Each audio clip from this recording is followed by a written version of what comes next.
ما امروز فاقد امت اسلامی هستیم. کشورهای اسلامی زیادند، نزدیک 2 میلیارد مسلمان در دنیا زندگی میکنند، اما عنوان امت نمیتوان بر این مجموعه گذاشت، چون هماهنگ نیستن، چون یک جهت نیستن.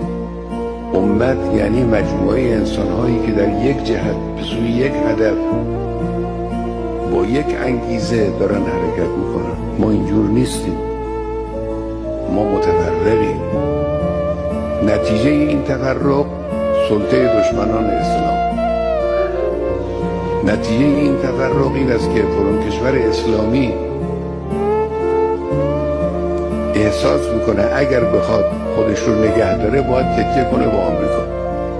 اگه متفرق نبودیم این نیاز احساس نمیشد.